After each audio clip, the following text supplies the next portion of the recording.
thank you guys so much for showing up one more time. This is Unit 7. The way this will work is Unit 8 is about acids and bases, and we've already done a review session on that for some of the schools and recorded that, so that'll be a video. And then Unit 9 is we'll go and do not next week, but the week after, right? So doing that. So hopefully y'all will get a lot out of tonight, and let's go ahead and get cranking. So the first very important question now that I'm at home again is which hat should I wear?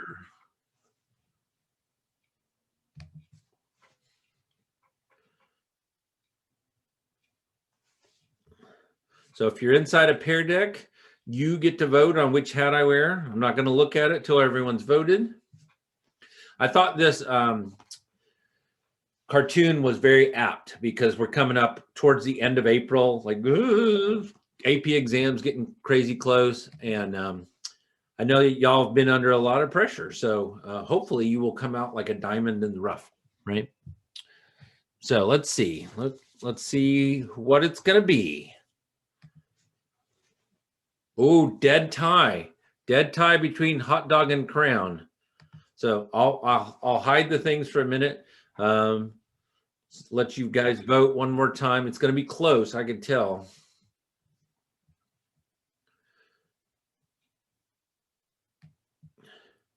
Oh, the crown's winning. Some of y'all changed from hot dog to crown. I can't believe it. All right.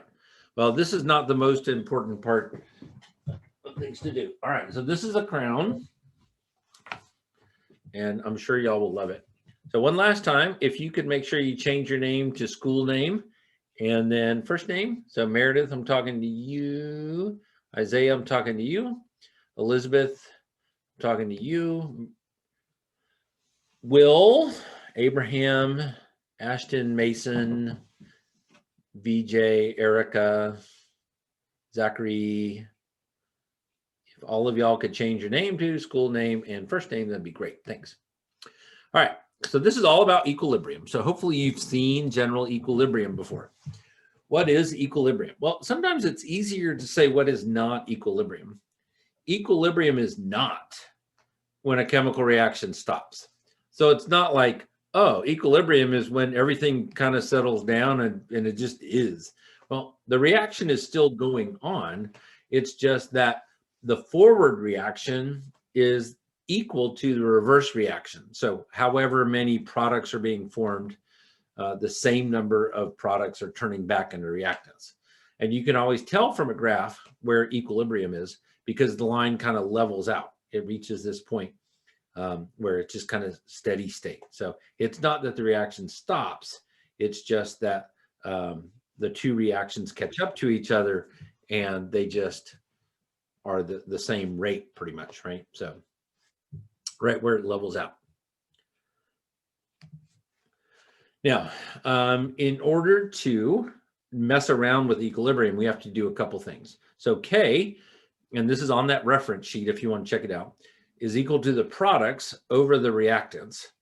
And the products over the reactants, we also raise the concentrations to a power from the balanced equation. So if there's a 2 in front of something in the balanced equation, that becomes squared in that K expression in the law of mass action, right? So we can either write a K for concentration where it's molarity, or we can also write a K for pressure, and that is also on that reference sheet. So you can go through and you can know how to write a K expression for all kinds of things for gases or for solutions by using that setup. If K is greater than 1, then that means that the products are favored. So many of y'all are on acids and bases right now, and a weak acid has a very low K, meaning not very much of it turns into products, and strong acids have a very high value for K. Like hydrochloric acid is 1,000,000. So if it's 1,000,000, then that's a really big K value, and it's going to go to products, right? Pretty much all the way there is. If K is less than 1, it favors the reactants. But the smaller it is, then the less products will get made. And if K is 1, then it's about even, right? So just some reminders about general equilibrium. So we have this idea of Le Chatelier's principle. And Le Chatelier's principle is, hey, I'm at equilibrium and I do something to it. In this particular case, in the thing I'm showing you, we add nitrogen. And when you add nitrogen, see how that thing jumps up real fast? That's because you squirted some in there. So when you squirt some in there, it's like, wow, look at that big jump. And then it kind of settles down from there. It doesn't go as low as it once was because you squirted some nitrogen in there. That means it'll shift to the right. And notice that NH3 goes up. That makes sense. And then the other thing you can notice is that the H2 goes down because you added some nitrogen. And so a shift to the right means you used up some of that hydrogen. And when you used up some of that hydrogen, notice that the line in the graph goes down really steeply, whereas the line in the blue graph goes down just a little bit. And it's just a little bit because there's a 1 in front of nitrogen, but there's a 3 in front of the hydrogen. So we can even look at a graph like this and go, oh, I can see relative rates. Like there's a 2 in front of NH3 and a 1 in front of N2 and a 3 in front of H2. We can see all those changes. You can tell a lot from a graph. And so the idea of Le Chatelier's principle is a system at equilibrium will stay at equilibrium until you stress it in some way, right? So if you increase a substance, so if you add a reactant, it goes away from reactants towards products. If you add a product, it goes away from products towards reactants, right? Same thing as for decrease, except if you're decreasing it, that's the opposite. So it goes toward that same side. Increasing the pressure, very careful. If you increase the pressure by lowering or decreasing the volume, right? So you have to say something like, oh, the volume gets smaller, which means the pressure gets higher. Whereas if you decrease the pressure by increasing the volume, then the other thing happens, right?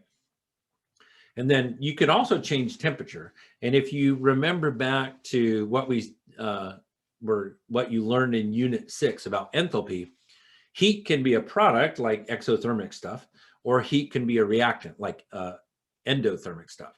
So just think of it like any other reactant or product. So if energy is a reactant and you add energy, it's going to cause a shift away from that side to the other side. So just treat it just like that. And the big thing here is to add a catalyst.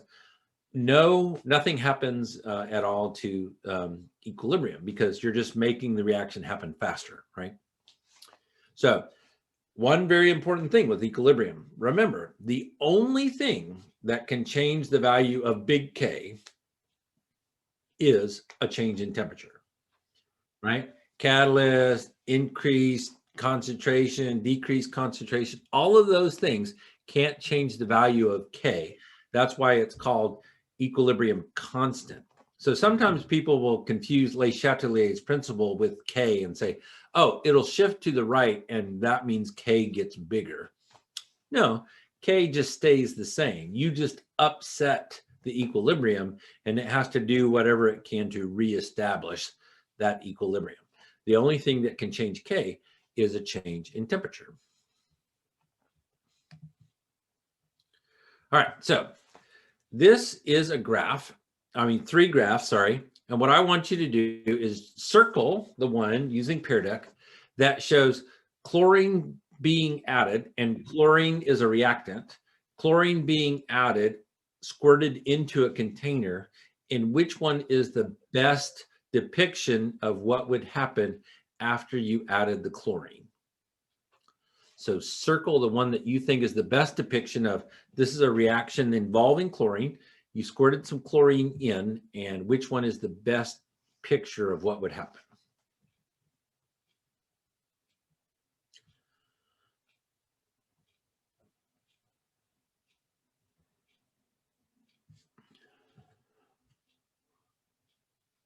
just realized y'all can't see my crown very well. Sorry.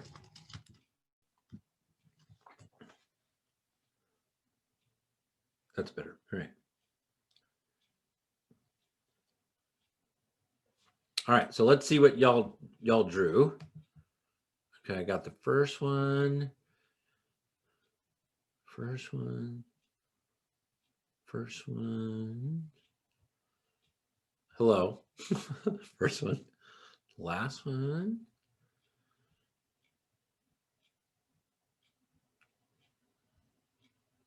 All right, some good drawings. A lot of y'all are enjoying the colors.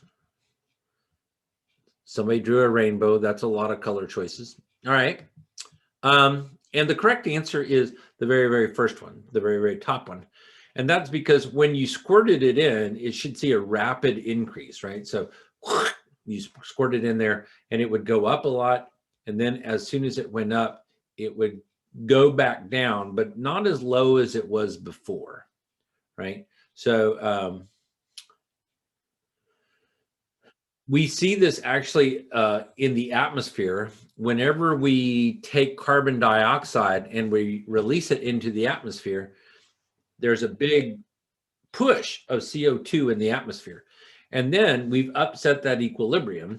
And so what happens is some of that CO2 gets dissolved into the ocean. And so it goes down, and yet the amount of CO2 in the air actually ends up a little bit higher than it was before. So anytime we have a great big pulse of carbon dioxide added, it could be a huge fire, or it could be like a volcano blowing up or spewing stuff all over the place. That's a good example of that big, add to the equilibrium system, and then it kind of settles back down. Don't forget, if you have questions tonight, throw them in the chat box. Oh, somebody threw a question in there. The last one does not represent a squirt of chlorine at all. That last one would be that it looks like some chlorine slowly comes in over time until it ends up being higher. And that's not really an equilibrium situation. We would expect it, even if it came in slowly, the chlorine would kind of just slowly go up, but then it's going to have to reach a new equilibrium. That graph right there kind of looks like you had chlorine in a tank and you very slowly added some more. Like there's no chemical reaction going on, you just added some more.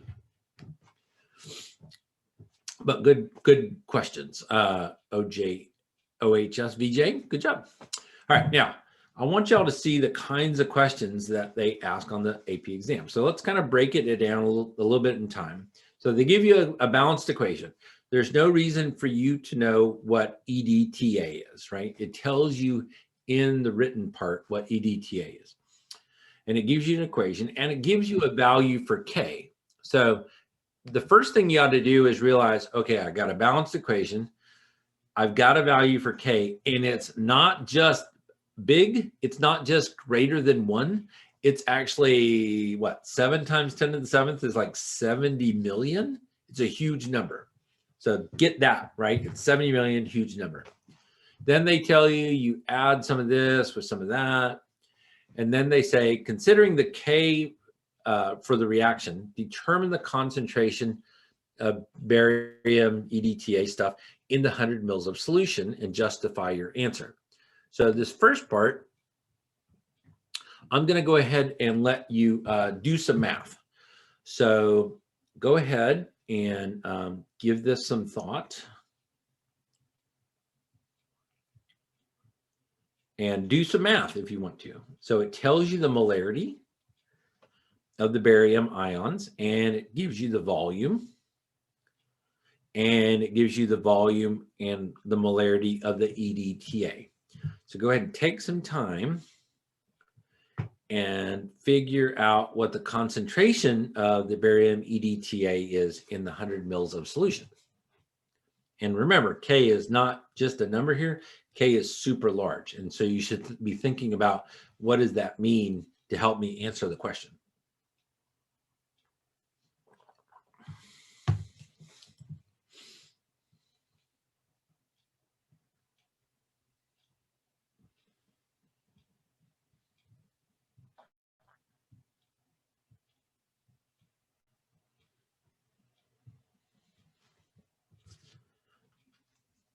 And I don't know is a perfectly acceptable answer too, if you want.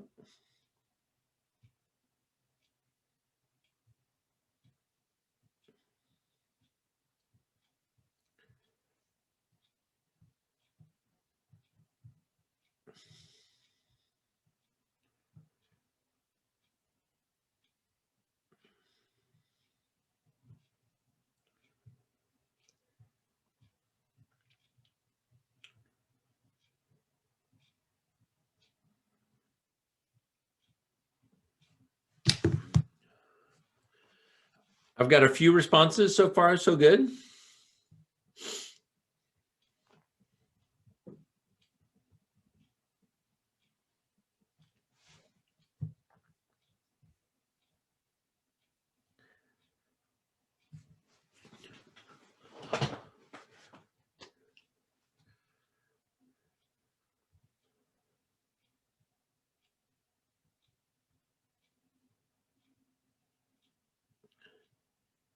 I'm just going to peek at a couple real quick.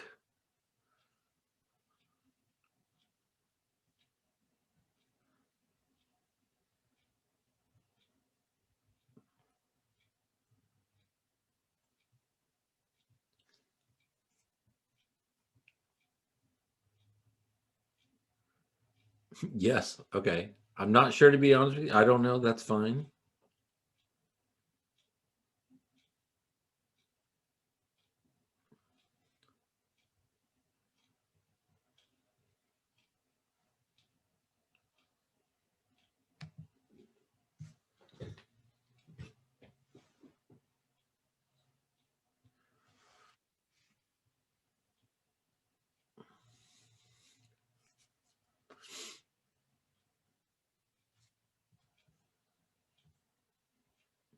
All right, so let's look and see what the answer is. So you know how I pointed out the 7.7 times 10 to the 7th.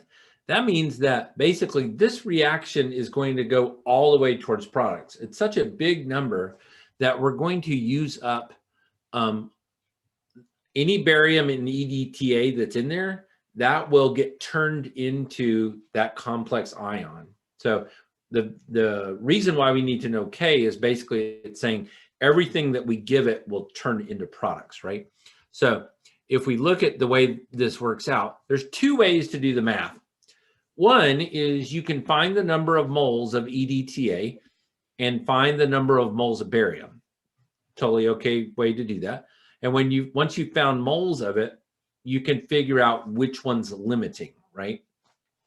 And if you look at it, there's only 0.01 moles of barium and there's 0.015 moles of EDTA. So I know that the barium ion is limiting the limiting reactant. And then how much total solution is there? Well, it was 100, it was 50 milliliters, and 50 milliliters is a total of 100 milliliters, or 0.1. And so if I take the barium that I had, the 0.01 moles, and all of that barium ion gets turned into that complex ion, then I end up with 0.01 moles divided by the 0.1 liter, and I get 0.1 molar, right? So that would be one way of doing the math. The shorter way of doing the math would be to say, well, barium is limiting, and if all of my barium is going to get turned into product, and I start out with 0.2 molar barium nitrate, then all of that will get turned into product, and I'm diluting it with another 50 milliliters. So when I dilute it with another 50 milliliters, that's basically like saying I'm cutting the molarity in half, because I get 50 milliliters of barium and then 50 milliliters of something else. So it's kind of like we're cutting the concentration in half. That's kind of the math that they're looking for, right? So part B, if it's diluted some more, is the number of moles of barium present in the solution greater than, less than, or equal to the number of moles of barium present in the original solution? And the answer is that if we dilute it, then really what we're doing is we're decreasing the concentrations of everything. and it will actually be greater. The total number of moles will be greater after we've added the water than it was before. Now, this is another question, and what I'd like you to do is, before you get too excited about it, I want you to put a green thumb next to the part of the question, A through F, that you think you could handle the best, and put the blue down thumb over the one that scares you the most.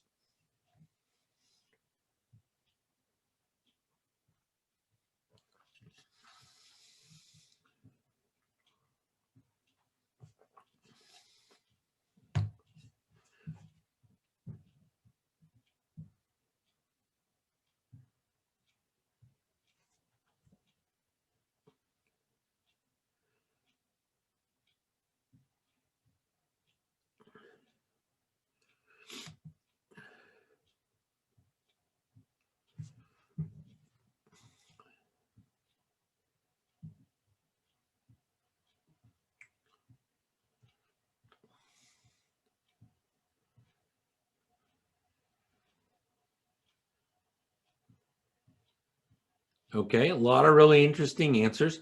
The scary part, totally agree with y'all. There are lots of scary parts along the way.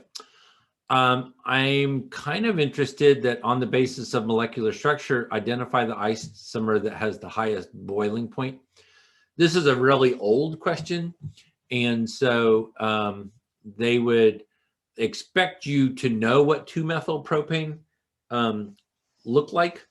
Nowadays, they would give you the two structures. They would give you, this is N-butane and this is isobutane, and that would help you along.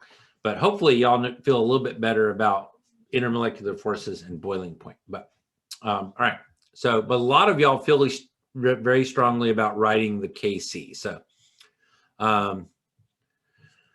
if we wanted to write the K, then all we would have to do is put the concentration of isobutane over the concentration of butane. So I agree, products over reactants, easy peasy, right? The second part D, becomes calculate the initial pressure. And I saw at least one of y'all had put down that you thought that was easy. And the initial pressure is really going to just be a PV equals nRT question, right? So it's somewhere around 0.24 atmospheres. By the time you do the math, just assume I'm right? And then it says calculate the total pressure in the container at equilibrium and justify your answer. And so how would you do that? Well, you could say, well, you could build an ice table. So, right, you could develop a rice table and put stuff in and blah, blah, blah. But basically what you're going to say is, oh, for every one butane that goes away, I get one isobutane. So the total pressure won't change, right? So it'll be about the same in terms of the total pressure in the container, because you're not adding more moles of gas and you're not taking away any moles of gas. You're just trading one gas for the other. So moles of gas will be the same. So you would say, oh, total pressure stays the same. Calculate the molar concentration of each species at equilibrium. So this wouldn't be a pressure thing, but you could either build yourself an ice table or a rice table where isobutane would be 0, right? And the butane would be 0.01. And then the isobutane would go up by some factor X because it was 0. And then the N-butane would go down by some factor X. And when you do that, you can do all that math and you end up getting, these are the molarities of the isobutane. So you can find that kind of thing from a rice table, right? And then it says, if the volume is reduced to half of its original volume, what will the new concentration be? Well, just remember, When you're talking about changing the volume and gases, you're talking about Le Chatelier shifts, because if you decrease the volume, the pressure goes up, right? So you might give some description to that. And then it says, I want you to look at question F real quick. It says, suppose in another experiment, a 0.01 mole of pure isobutane. So this time it's the product. So last time we added butane. This time we're adding the product isobutane. So you're starting out with nothing but product instead of nothing but reactant. And it's allowed to come to equilibrium. Calculate the molar concentration. Well, you're going to get the same answer you got for part E, subpart II. Because equilibrium is equilibrium. Doesn't matter if you start at all reactants or if you start at all products or some mixture of those two, you will always settle in to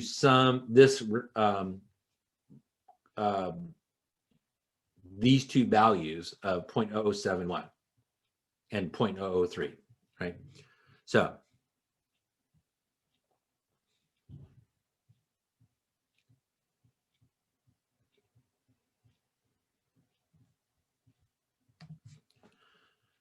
all right, so let's have y'all go ahead and ASFASL. I will go back and peek at that in a minute.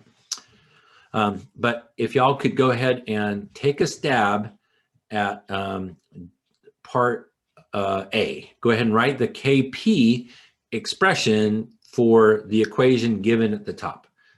So you can just draw it right on the slide. I left a great big white area in the middle so that y'all can draw on the slide.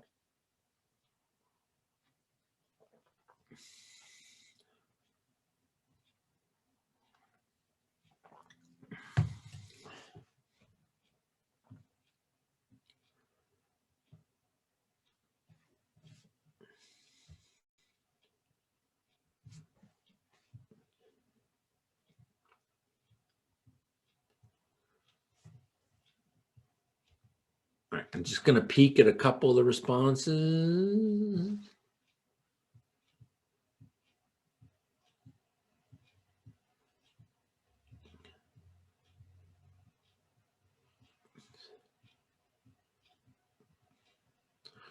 Person with the yellow flower, that's not a K expression. You have to include the letter K in your K expression.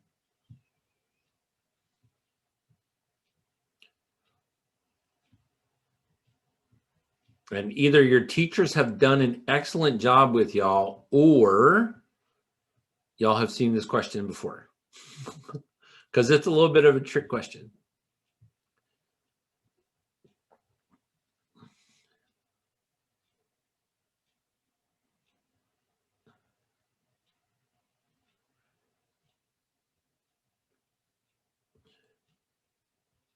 All right, so the key here is when you write a K expression, what do you never include? You never include pure solids or pure liquids because they don't have a concentration. You can't really put them in there, right?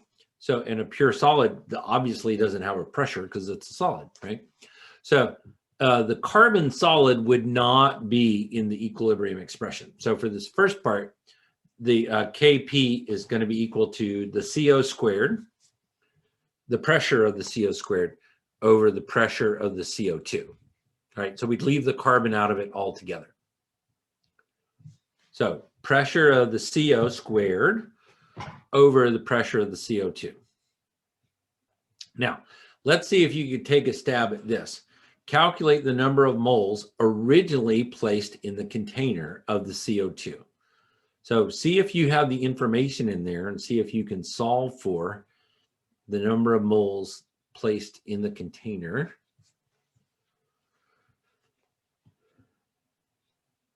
And realize in a lot of these questions, if you can write a KP expression, that's worth a point. If you can find the number of moles, so when in doubt, mole it out. If they give you grams, change to moles. If they give you gases, use PV equals nRT.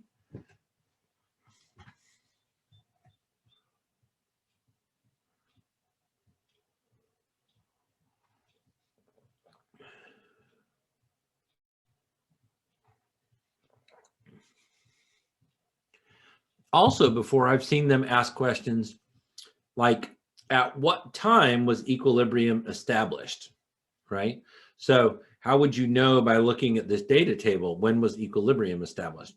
Well, again, you would have a place where it goes up and up and up and up, and then at some point it levels out. So at 8 hours, it definitely levels out. So sometimes they'll say, you know, how many hours elapsed before equilibrium was reached, kind of a thing. So keep in mind, you're just doing B, calculate the number of moles of CO2 placed in the container.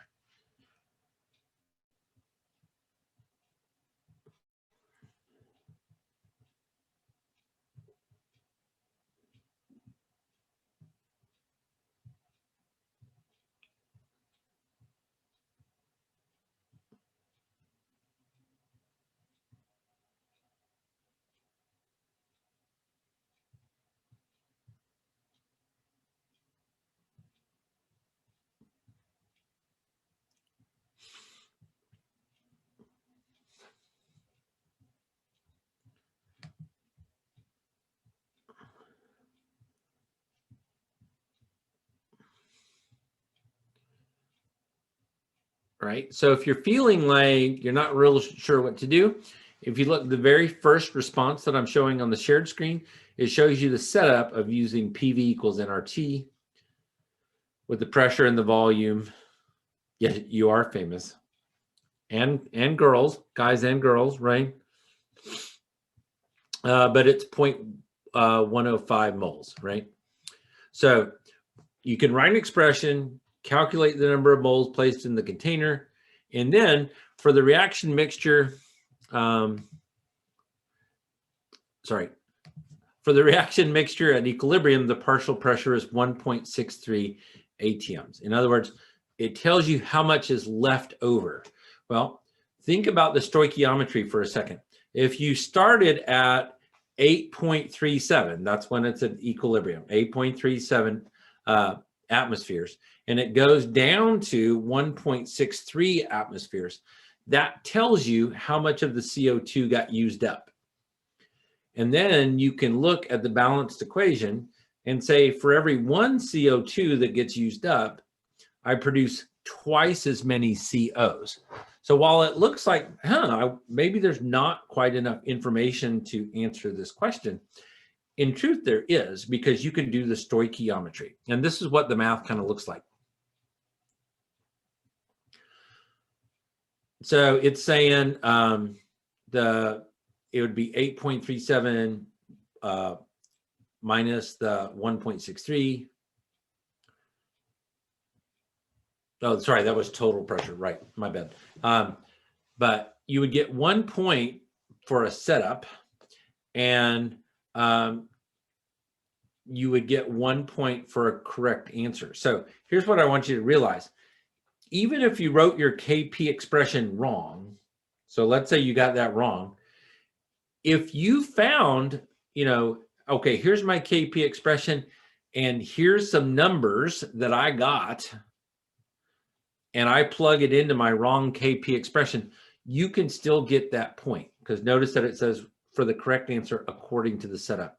So the AP readers, when they grade y'all's papers, will totally look at the math before, and they will be able to figure out, oh, I know how much, even though the person got this wrong, I can kind of follow what they did, and they can still earn points.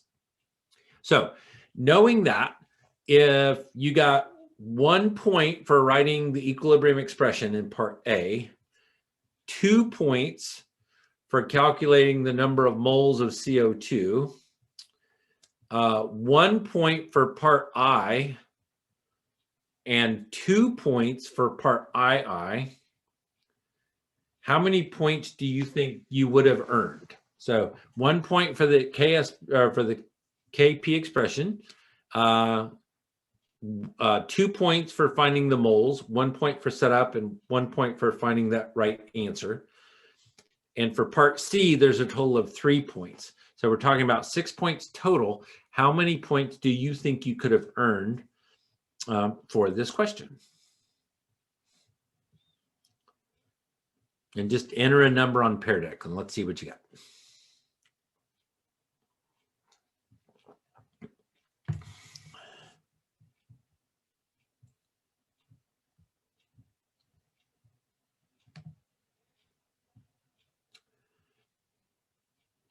Okay, whoever this person is needs to stop. Okay, 1 times 10 to the 253 is not helpful. So it's saying the average is about 4. So if y'all can get at least half the points for a question like this, you're doing really, really well, right?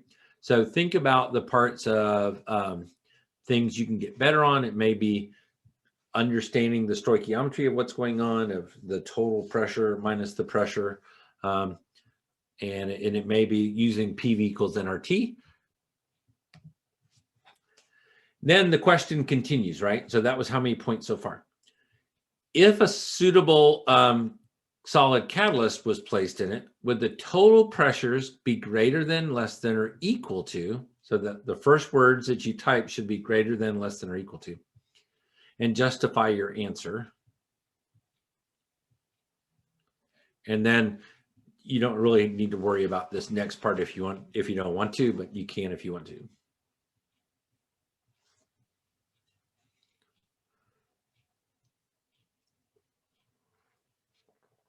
I'm really just worried about D. If we add a catalyst, would the final total pressure be greater than, less than, or equal to the final total pressure?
Lots of good answers. All right. So a lot of y'all are saying greater than, and a bunch of y'all are saying equal to, a few less thans. But what I want you to remember is the final total pressure of the gases is a function of equilibrium, right? So to change the pressure would mean that we have to make more of one gas than the other, right? So, and that's going to be really, really hard to do. So just remember, when you add a catalyst, it makes the forward reaction happen faster, and it makes the reverse reaction happen faster. So adding a catalyst does absolutely nothing to the equilibrium state, right? It doesn't change K at all. It doesn't change the ratio of products to reactants. So if you added a solid catalyst, the only thing that would happen is you would get to equilibrium faster. So instead of taking 8 hours to get to equilibrium, you would get there faster, right? So just keep that in mind. They're trying to get you to go, oh, the reaction speeds up, but you have to remember the forward reaction speeds up and the reverse reaction speeds up.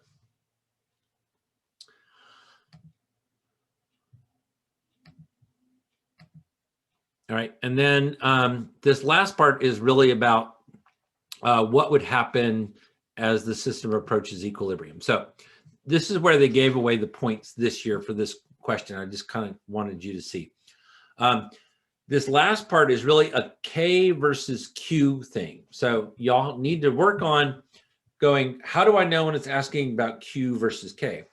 It's saying, hey, if I start with some CO and some CO2, both 2 atmospheres, and 10 grams of carbon, am I at equilibrium or not? So the way you know if you're at equilibrium or not is to take your K expression and find the Q.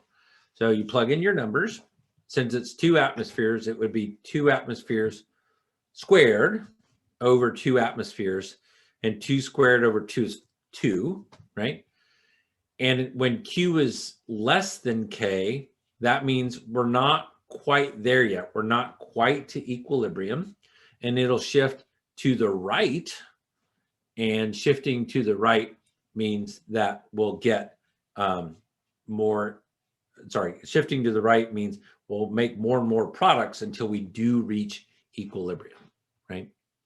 So kind of keep that in mind. I know it's harder to see when I have the questions on 2 slides, but just recognize that sometimes you got to do a K versus Q. Take the numbers they give you and push them in. And let me point out, the KP value that, the Q value is totally dependent on what you thought the equilibrium expression was. So again, if you wrote the wrong equilibrium expression, then you could totally still get a point here, because they're going to take what you wrote earlier and take that into account when you start plugging in numbers. All right, so here's sometimes what a multiple choice question looks like. So if y'all go ahead and drag the icon to the one that you think is the right answer.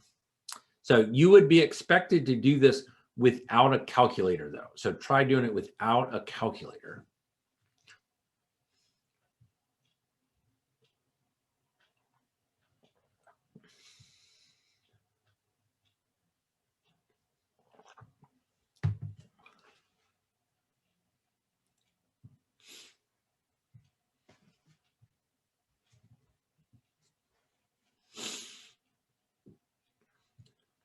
So keep in mind, you'd have about 1.5 minutes on this multiple choice question, and you would be expected to do it without aid of a calculator.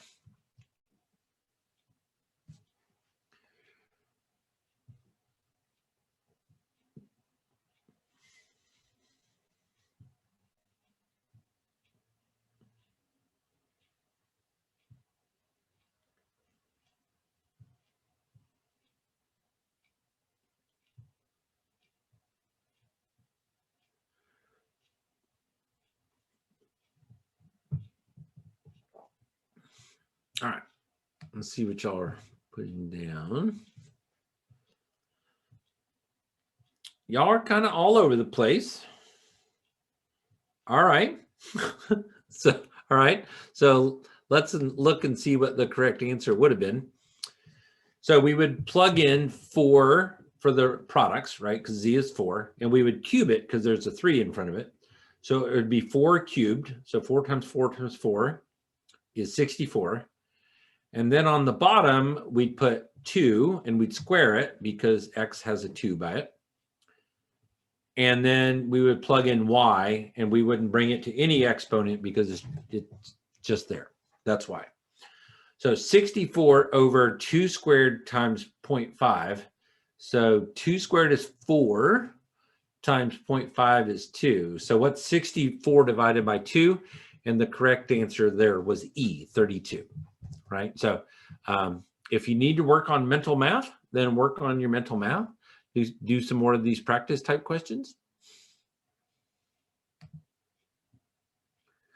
All right, so sometimes they'll give you a multiple choice question that looks like this. So I just want you to write your response instead of picking one out. But if the K value is 2 times 10 to the 5th, what is the K for the reverse reaction?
Most of y'all are headed on the right track.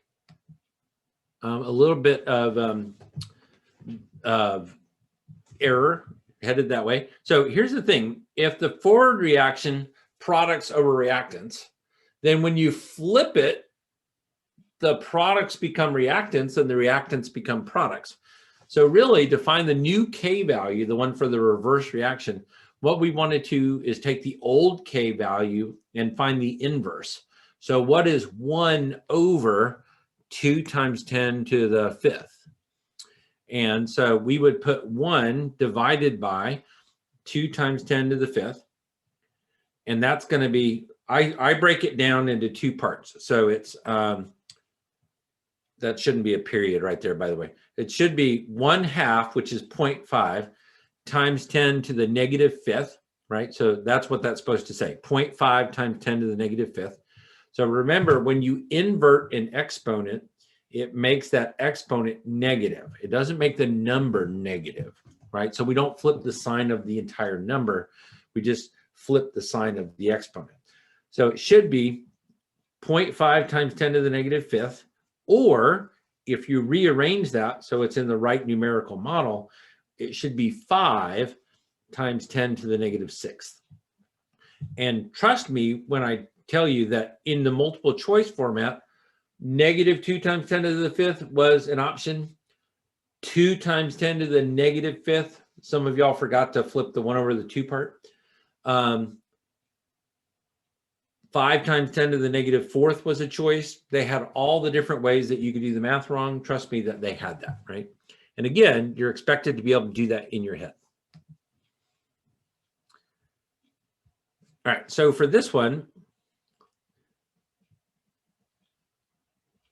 you can draw anywhere on there. I just want you to draw through any of the statements that you think are not true.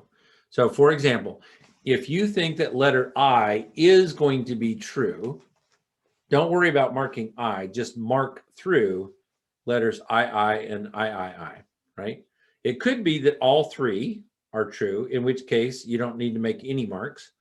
It could be that 1 are true or 2 are true. So just give it some thought, and which must be true at equilibrium.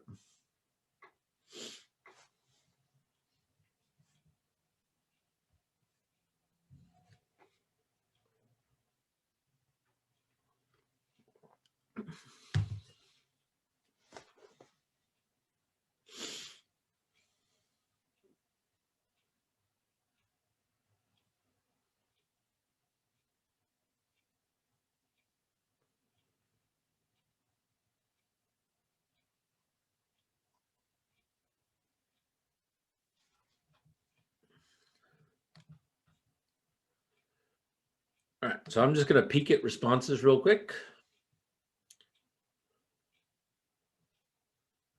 Okay.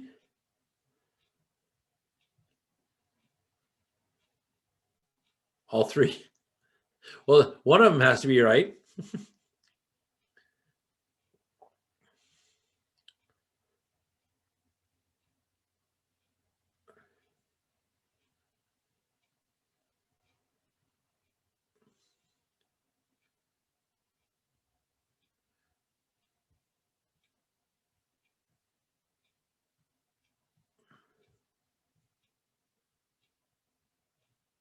All right.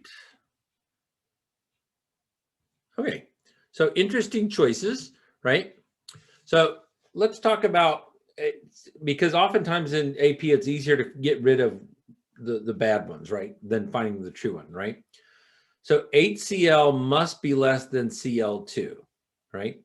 Well, if all I did was add HCl, and I know I make Cl2, I don't have a K value. So the problem is, well, HCl doesn't have to be less than Cl2. If K was a really big number in this case, there'd be lots of Cl2 and not very much HCl. Whereas if K was a very small number, then the HCl would be big, favoring reactants, and the Cl2 number would be small. So can't be letter I. The O2 must be greater than the HCl. Well, it says equal numbers of moles of HCl and O2 are allowed to reach equilibrium. Well, look at the stoichiometry from the balanced equation. For every 1 mole of O2, there are 4 moles of HCl used up. So that means that as the reaction occurs, the HCl is dropping at a far faster rate than the O2 is. So that does seem reasonable. O2, there must be more of it than there will be of the HCl. So I like choice 2. Yes, that makes sense because of the stoichiometry of it.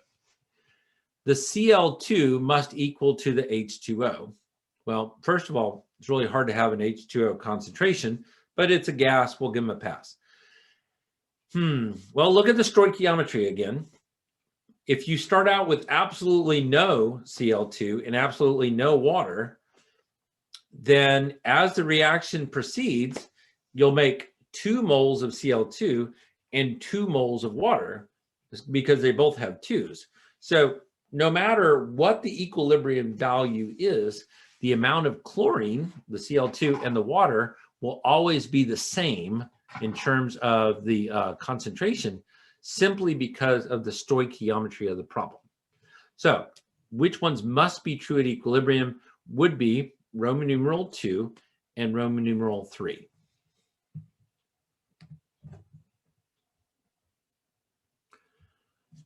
All right, so what would be one thing that you could do to cause it to shift toward HgI4 2-? What's one thing that you could do to cause it to shift to the right?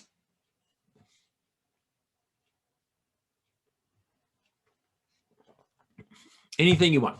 Whatever, how do you think you could get that thing at equilibrium to shift more to the right towards the weird HgI4 ion?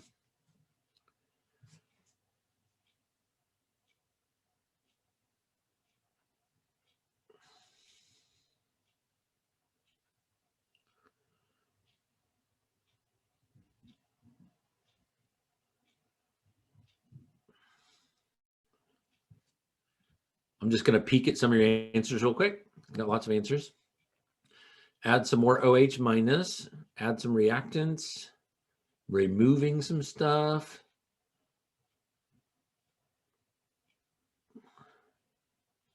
I have 2 dogs, whoever asked, and I like them, so yes. Add heat, take away some stuff, remove, increase.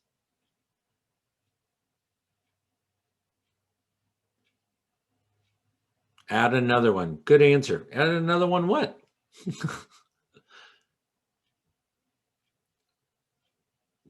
Thank you. I do like the crown. The TV show and the one on my head. They're both good. All right. So what could we do? Well, if we're trying to shift it towards the right, towards products, then adding a reactant is definitely going to do that for us, right? We could also take away some OH. And if you're doing acid-base equilibrium, one of the things you could do, looking at it now, you could add some hydrogen ion. If you added some hydrogen ion, it would grab onto that OH and kind of get rid of it, kind of a thing. Those of you who said increase or decrease the temperature, the problem is I don't know if this is exothermic or endothermic. So you can't make that decision about which way does it go without knowing that information. And those of you who said add a catalyst, remember, if you add a catalyst, that doesn't affect the equilibrium at all. It just makes it get there faster. All right, so here is the one where you actually do know the value of delta H, right? It tells you in the thing. So drag the icon into the one that you think would be the best choice to decrease KEQ.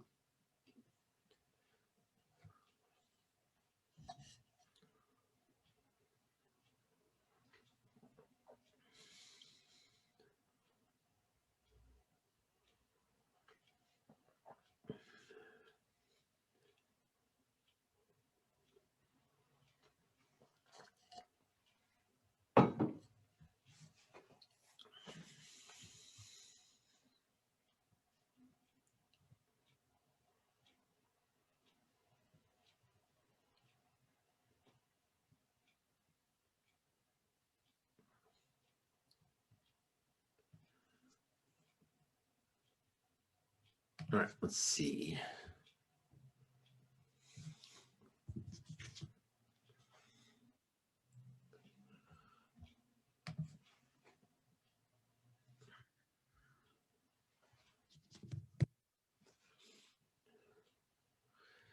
Looks like y'all can't make up your mind about temperature. Good. All right. So 2 things to keep in mind here. What's the only thing that can change the value of K? Changing temperature. That means it has to be A or B. If you decrease the volume or increase the volume, that will cause a shift, but it doesn't change the value of K, right? And then if you add a catalyst, that doesn't affect the value of K at all. It just makes the reactions both forward and reverse happen faster. So it says delta H is less than 0, which means it's negative. So when delta H is negative, that means it's exothermic, which means heat is a product. If heat is a product and we increase the temperature, then some of my products are going to turn into reactants. And if there are less products and more reactants, that means K is getting smaller. Because anytime you move away from products back towards reactants, K should be getting smaller. So if I increase the temperature and it's exothermic, then that should cause a shift to the left in terms of lowering KEQ. So those of you who said B, good job. All right, so I want you to look at this real quick. And you take a container and you put some PCl5 in it. It's a gas. And it starts out at 1 atmosphere. And temperature is held constant. So temperature doesn't matter at all. And it shows the initial and equilibrium conditions. So at equilibrium, it's 1.40 atmospheres total. And in the beginning, it was just 1 atmosphere. So what are the types of questions they can ask you about this? This is one from an AP exam several years ago. So what I want you to do, drawing on the slide, cross out anything that you think is wrong.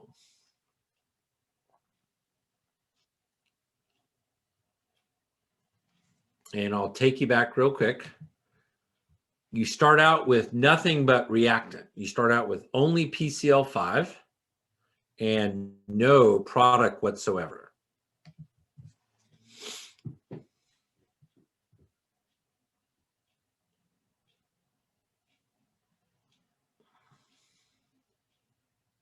So you're just crossing out the wrong answer or answers. If you think you can get more than one of them out of there, that's fine.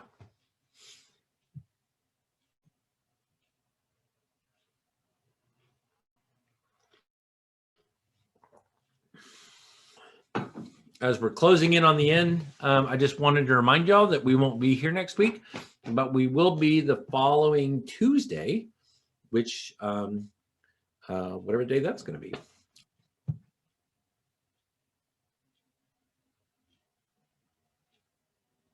All right, so let's see what y'all put. Cross out the wrong. All right, many colors.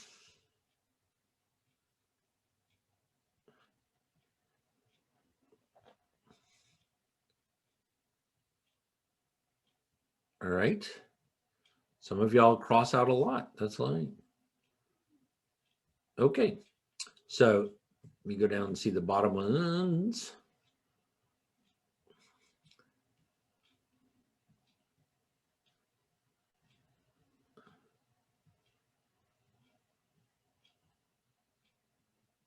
All right. So I would say that choice D has got to be the wrongest answer up there. Decreases to become 0. We know that at equilibrium, the forward reaction is still happening. So you got to keep in mind, oh, it's kind of a trick question. It can't be 0 because it's still happening. That means that C is possible, right? It decreases to be a constant non-zero rate. Stays constant before and after equilibrium is reached. Well, B is automatically wrong because we know during when you're reaching equilibrium, before you get there, the rate of the reaction has got to change. It's either got to be getting faster or it's got to be getting slower, something until you reach equilibrium. And then that rate just stays constant, right? Increases until it becomes the same as the reverse reaction. So really it's like, does it increase or does it decrease? And if you think about it, if I gave you nothing but reactant, there is no reverse reaction. In the very beginning, there is no reverse reaction because you don't have products. So if I gave you nothing but reactant, you would start off at a really fast forward reaction. That reaction would just be clipping along because you have so many reactants. Think about kinetics. As some of those reactants get used up, that forward reaction will get slower and slower and slower. So the correct answer here is C. It has to start off fast and then decrease until it becomes a constant non-zero rate. All right, and this is the very last question. So you get to write your response. Your response could be I, or it could be all three. So you put down the one that you think could be all three, right? Will increase the amount of HI in the equilibrium mixture. This is that idea of Le Chatelier shifts. And decreasing the pressure means by changing the volume. So this is a very old question.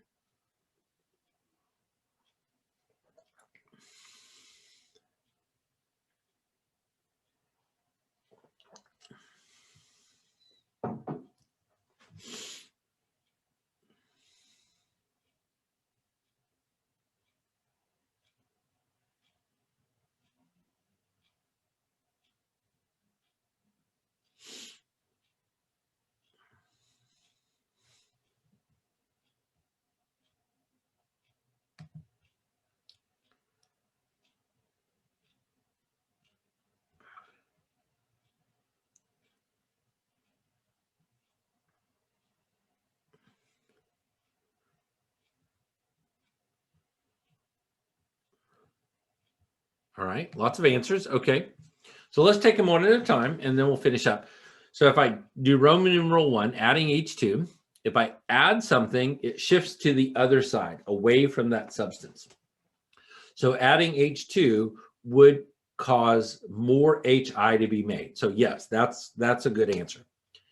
Increasing the temperature. Well, delta H here is greater than 0. So this is an example of an endothermic reaction, right? A positive delta H is endothermic, which means heat here is a reactant. So imagine in the equation that you wrote heat on the left-hand side. So if I increase the temperature, I'm increasing a reactant. And anytime I increase something, it shifts away from that to the other side. So since heat is a reactant here, then if I increase the temperature, it too would shift to the right. If I decrease the pressure, decreasing the pressure by increasing the volume would favor the side not with fewer gas molecules, but would favor the side with more gas molecules. If I increase the pressure by decreasing the volume, it favors the side with fewer gas molecules. Whereas if I decrease the pressure by increasing the volume, it'll favor the side with more gas molecules. And the thing is, the left-hand side of the equation has 2 gas molecules, and the thing on the right-hand side of the equation has 2 gas molecules. So in other words, changing the pressure has no effect whatsoever. So the correct answer here is 1 and 2. Keep track of the things you did well on and keep track of the things that you did not so well on. And y'all have a lovely evening. And hopefully it's not too cold where you are. It's supposed to freeze up here tonight in Huntsville. So y'all have a lovely evening.